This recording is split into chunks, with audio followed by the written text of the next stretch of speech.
누가복음 3장 이 시대의 세례 요한. 정인지 목사님 말씀하실 때 세상에 전하는 자 되게 하소서 이렇게 기도하셨죠. 이 시대의 세례 요한이 누구겠습니까? 제목 탁 보시면 금방 아실 수 있잖아. 이 시대의 세례 요한이라는 제목으로 같이 은혜를 나누도록 하겠습니다. 오늘 본문에는 예수 그리스도의 오심을 예비하였던 세례 요한의 이야기가 나오고 있습니다. 회개를 외쳤죠. 회개를 외쳤던 세례 요한은 구약 시대의 마지막 선지자였습니다. 여러분은 세계인의 축제 그러면 뭐가 생각나십니까? 세계인의 축제.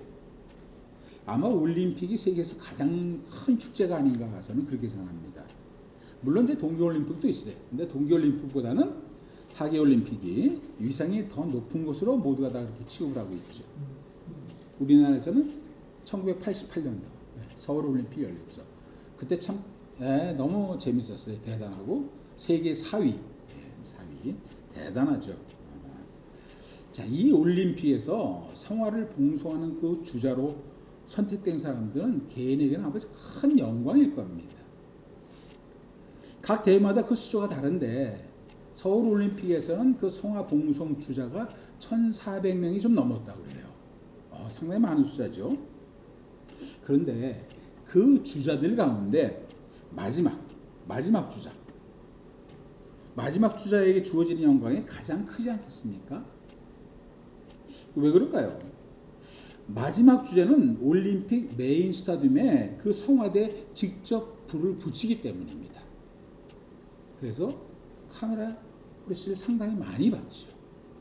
오늘 본문의 세례 요한이 그렇지 않을까 이렇게 생각을 해봤습니다.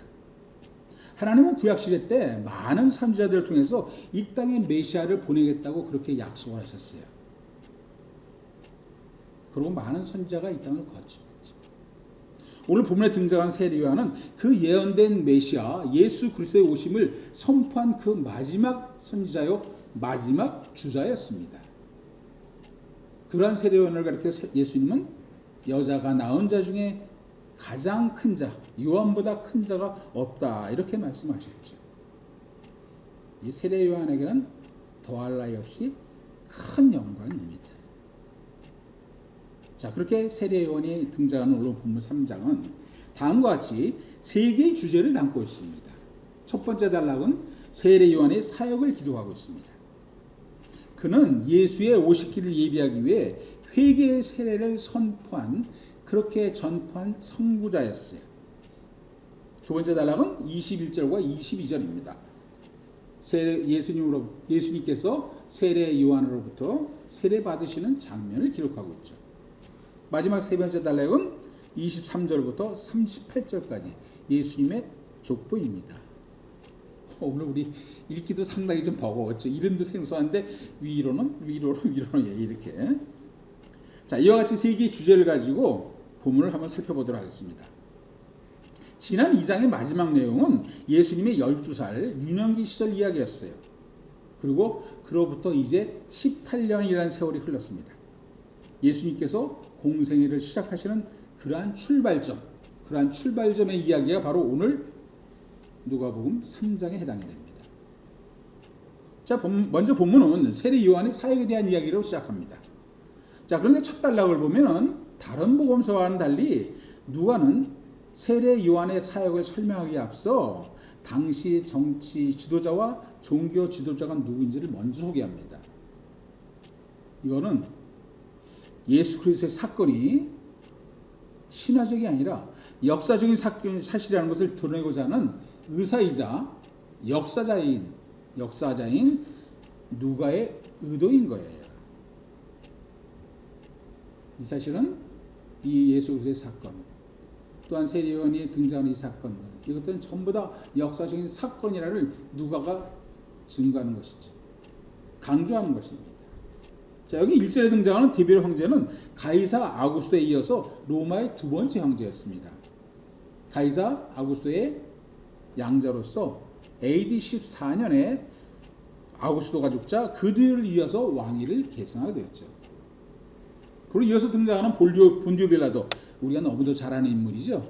사도신경에 등장하는 바로 그 인물입니다. 본디오 빌라도. 아주 탐욕스럽고 융통성이 없으며 다소 포악한 자로 그렇게 알려진 자입니다. 이어서 헤롯과 빌립이 나오는데 헤롯 대왕의 아들들입니다. 자, 여기 언급된 헤롯은 헤롯 대왕이 죽자 갈릴리의 분봉왕으로 책정되었던 헤롯 안티파스를 얘기하고 있죠. 또 그리고 빌립은 헤롯 안티파스의 이복 동생입니다. 마지막으로 언급된 루사니아. 루사니아는 확실히 알려진 바가 없어요. 정확한 자료가 없어서 학자들마다 거기에 대한 그 인물에 대한 자료들이 전부 다릅니다. 자, 1절의 이 내용을 그림을 한번 보겠습니다. 이 그림으로 보시면은 이해하기 좀 쉬울 것 같습니다. 그림에서 파란 선으로 표시된 지형이 바로 헤롯 대왕, 헤롯 창시자죠. 헤롯 가문의 창시자. 헤롯 대왕이 통치했던 바로 영역이 파란 선으로 표시된 부분입니다. 기원전 4년에 헤롯 대왕이 죽습니다. 그리고 그가 다스리는 영토는 오른쪽 그림에서 보다시피 세 부분으로 나뉘어져서 그의 아들들이 통치하게 됩니다. 아랫부분에 그 파란 선으로 표시된 부분, 유대와 사마리아 지역이죠. 이 지역은 처음에는 헤롯 대왕의 장남 헤롯 아켈라오에게 맡겨졌어요. 자, 그런데 이 장남인 아켈라오가 폭정과 그리고 시민들로부터 무리하게 세금을 징수하는 바람에 유대인들로부터 크게 원망을 샀습니다. 그러는 바람에 AD 6년에 로마 정부로부터 폐위당하고 말았어요. 그래서 그 지역은 그 이후로 로마 총독이 직접 통치하는 그러한 체제로 바뀌게 됩니다. 그래서 1대, 2대, 3대, 4대 4명의 총독을 거쳐서 제5대 총독으로 지명된 자가 바로 본디오 빌라도죠. 그는 26년부터 30년까지 10년간 이 유대 지방을 다스립니다.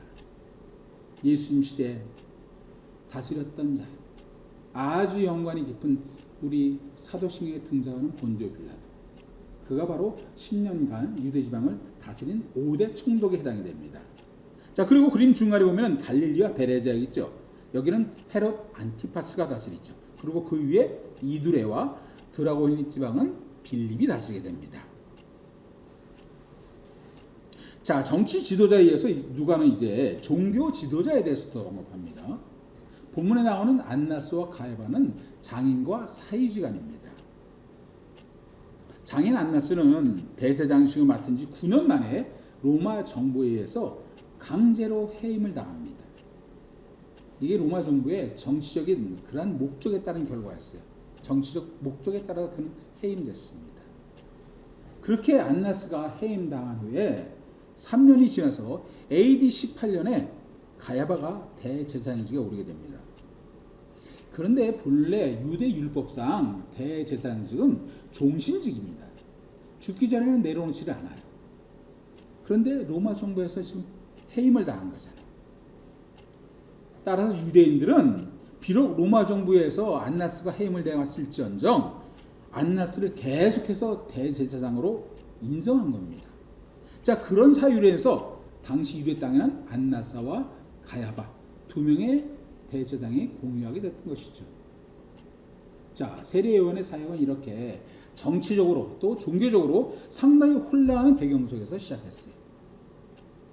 자, 먼저 누가는 세례요한의 사역을 소개하면서 이사야의 예언을 인용하죠. 본문의 이사야의 예언을 인용하고 있지 않습니까? 세례요한의 사역이 바로 구약 예언의 성취음을 드러내려고 하는 누가의 의도인 거예요. 세례 요한의 사역을 한마디로 요약하면 회개 세례의 전파였습니다. 세상을 향해서 회개하라 이렇게 외치는 것이 그가 한 사역의 핵심이었어요. 자, 그런데 분명한 것은 세례 요한이 전파하는 그 회개 사례, 회개 세례 그 자체가 죄를 사해 주는 게 아니죠. 단지 그는 뭡니까? 하나님으로부터 죄사함 받기 위해서 회개해야 된다. 이거를 백성들에게 외쳤을 뿐인 거예요.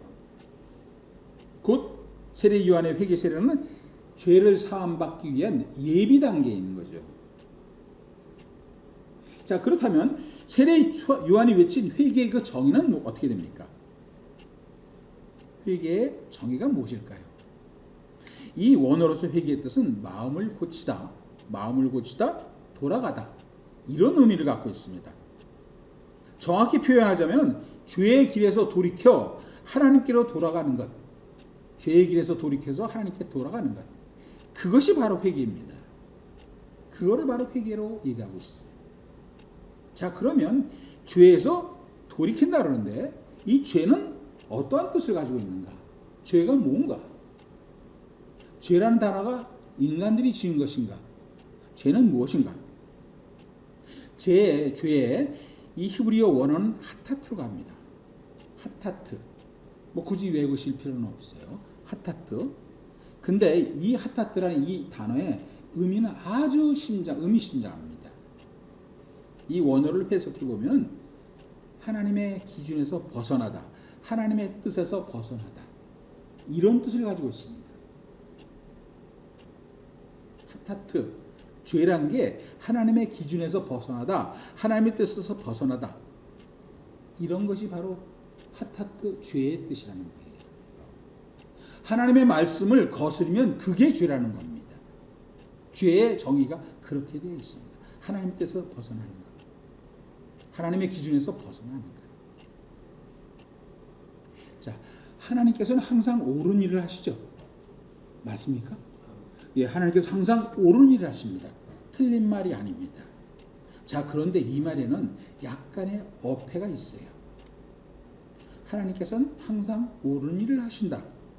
이 표현에는 그 판단 기준이 인간에게 있음을 암시하고 있어요. 하나님은 항상 옳은 일을 하신다. 인간이 판단한다는 거예요. 자, 세상의 모든 것은, 세상상의 모든 일들은 인간의 기준이 아닌 하나님 기준에 맞춰져야 합니다. 하나님 기준에 맞춰가지고 모든 걸 판단해야 된다는 거예요.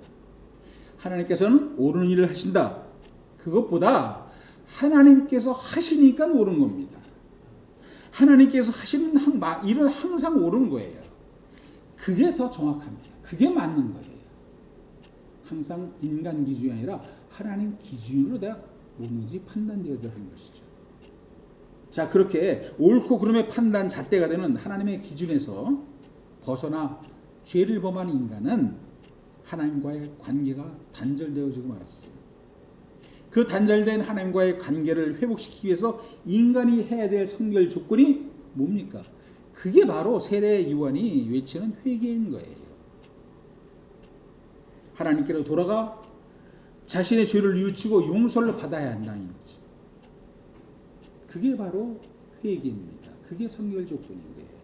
그게 바로 요한이 외치는 회개의 진정한 요구지인 것이죠. 자, 예수님과 동행하기를 원한다면 예수님께서 우리와 함께 하실 수 있도록 우리의 심령이 변화되어져야 됩니다. 어떻게 해요?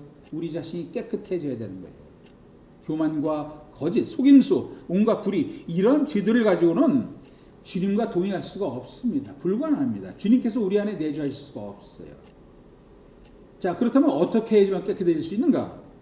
분명한 것은 우리 자신의 능력으로는 그 죄의 문제를 해결할 수가 없다는 겁니다.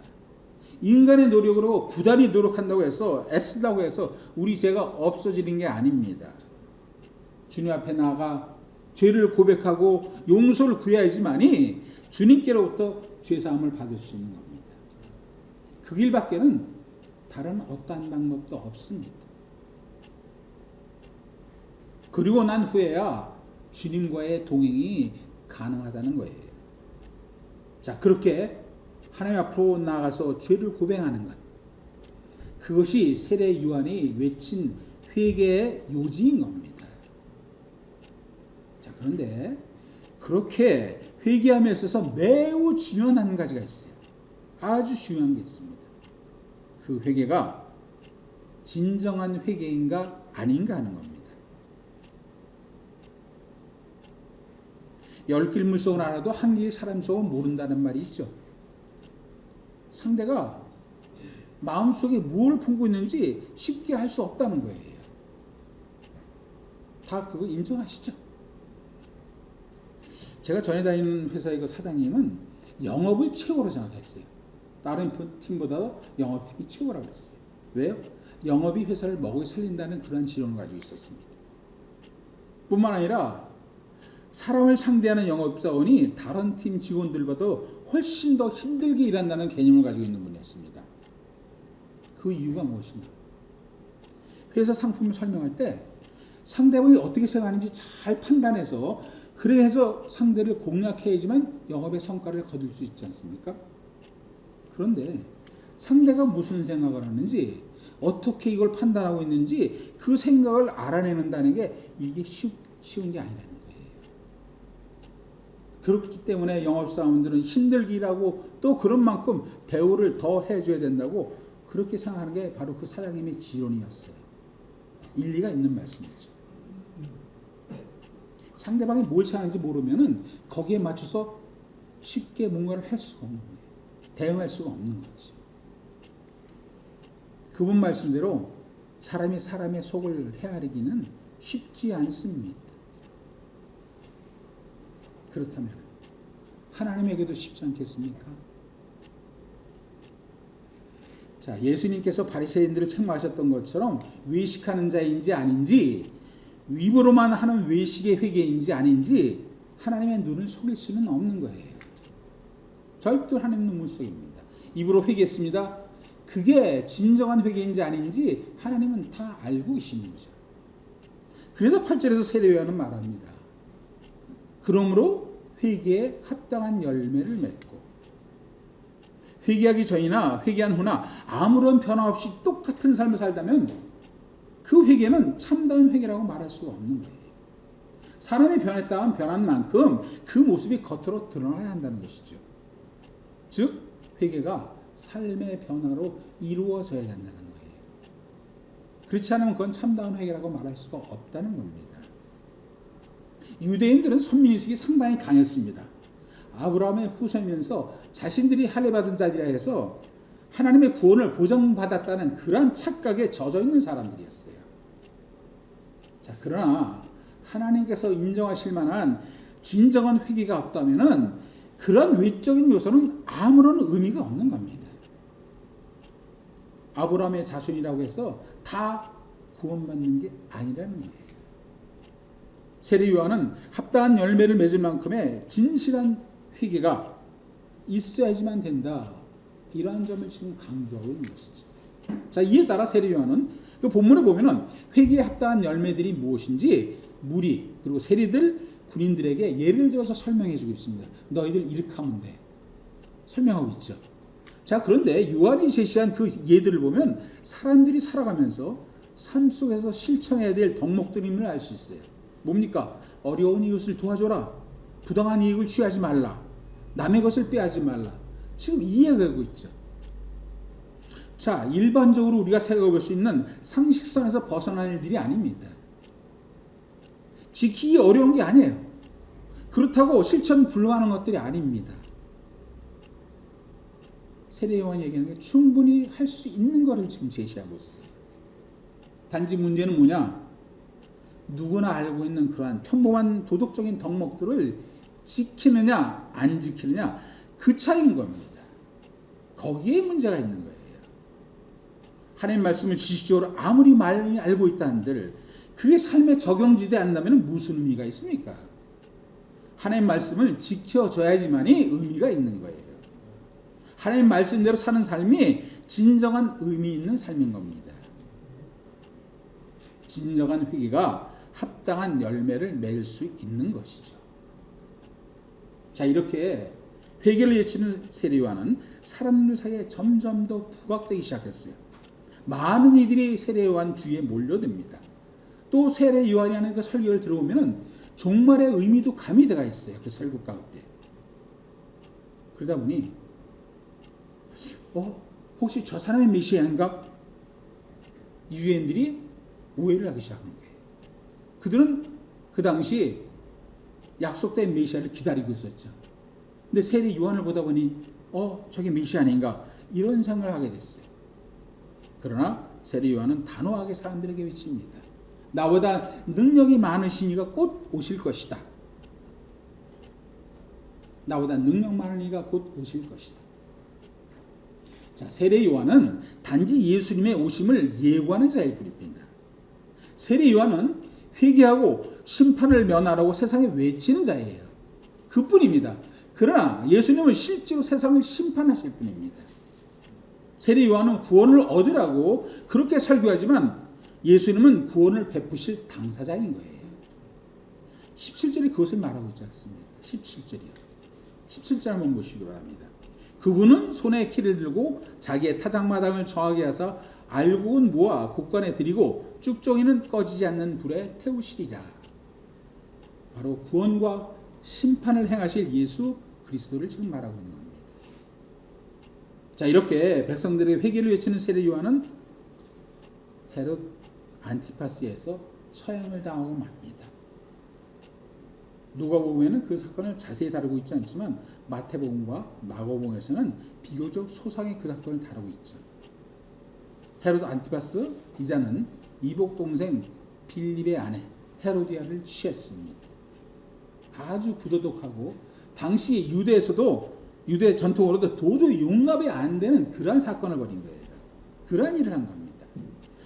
자, 바른 말하는 세례 요한이 이 사실을 묵과하고 그냥 넘어가겠습니까? 그냥 안 넘어가죠.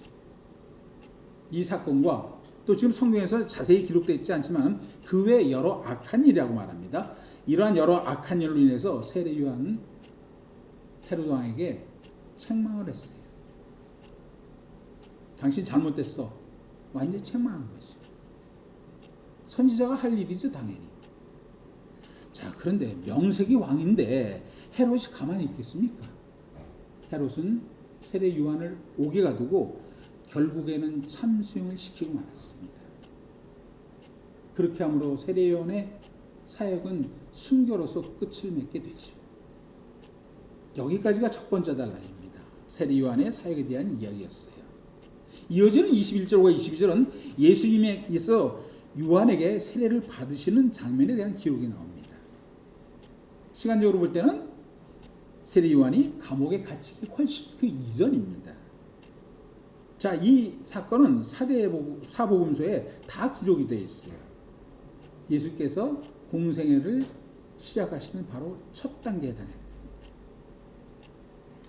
예수님은 죄가 없으신 분입니다.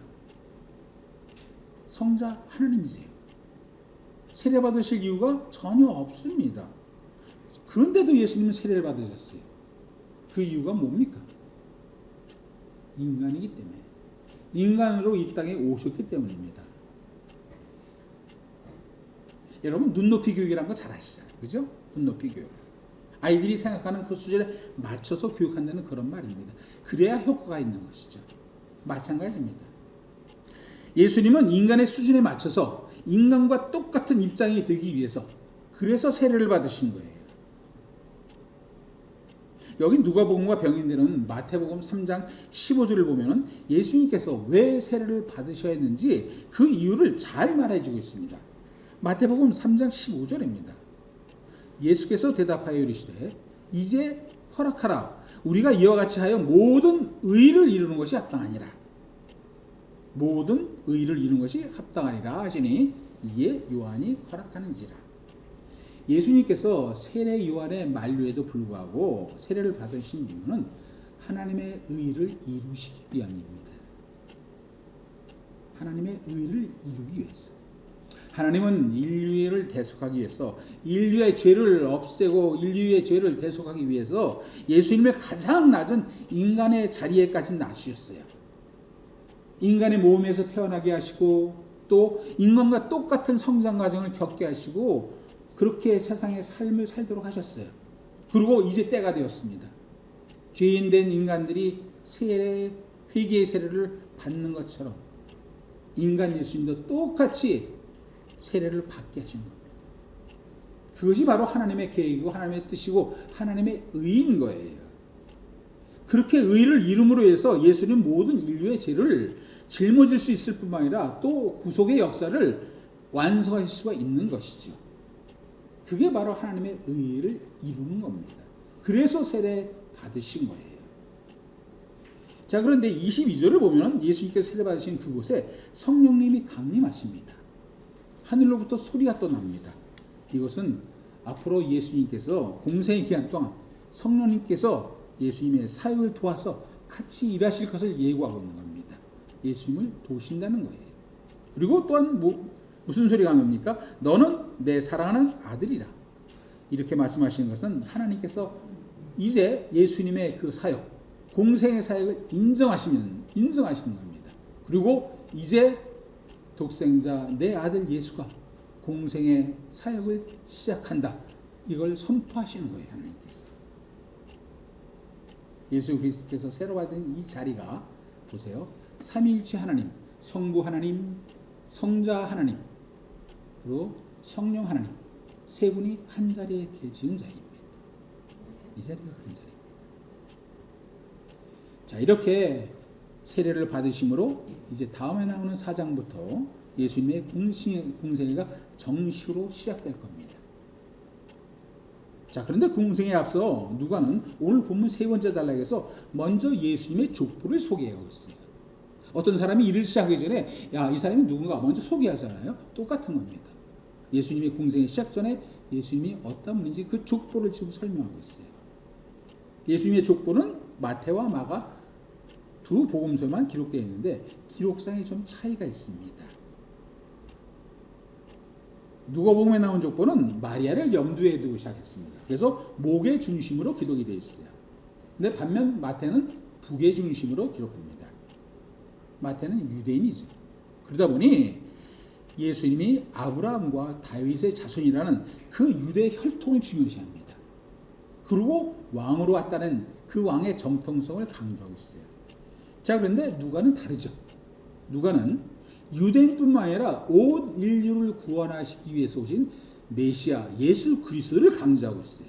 그러다 보니 족보에 인류의 조상 아담까지도 집어넣습니다. 또 그 위에 하나님까지도 족보에 올리고 있는 거예요. 차이가 있는 거죠. 이 차이는 지난 2장 때도 제가 말씀을 드렸습니다. 복음서를 기록한 기자와 그 복음서를 읽는 원독자가 누구냐에 따라서 관점이 달라지는 거예요. 마태는 원독자 유대인들을 위해서 썼기 때문에 유대의 혈통을 중요하지. 그러나 누가는 이방인들을 위해서 복음서를 썼기 때문에 예수의 혈통보다는 온 인류의 구원자이라는 그거는 사실에 초점을 맞추고 있는 겁니다. 그렇게 복음서에 두 가지가 차이가 있는 것이죠. 자, 이제 말씀을 맺으러 갑니다.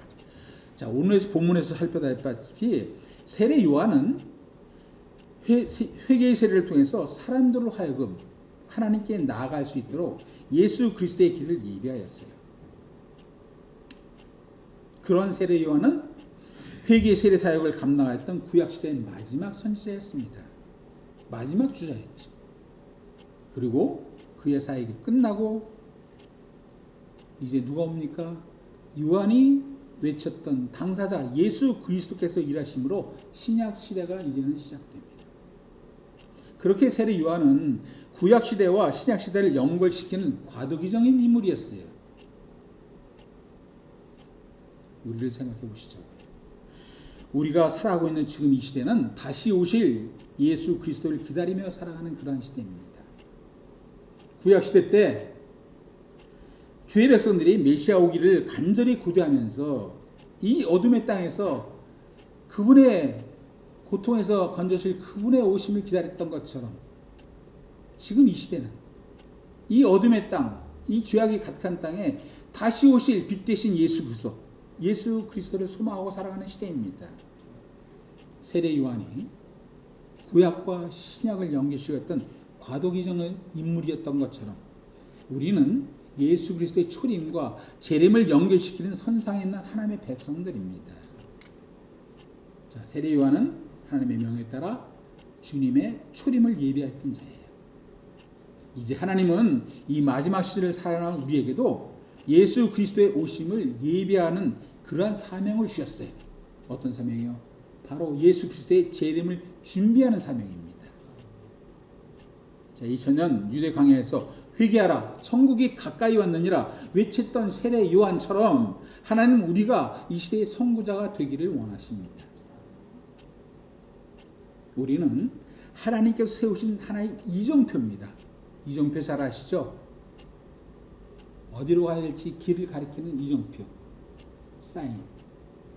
이 마지막 시대에 길을 잃고 헤매는 자들을 하나님께로 인도할 이정표입니다. 2000년 전 충실하게 이정표 역할을 했던 세례 요한처럼 이 시대에 죽어가는 영혼들을 하나님께로 인도할 이정표로 하나님은 우리를 부르신 거예요. 자, 예수 그리스도의 재림을 기다리는 때 이 세상에 보내심 받은 세례 요한이 바로 우리가 아니겠습니까? 너는 나의 길을 예비하라. 이 마지막 시대에 각자에게 맡기신 세례 요한의 사명을 감당하는 우리 모두가 되기를 소망합니다. 네, 기도하겠습니다.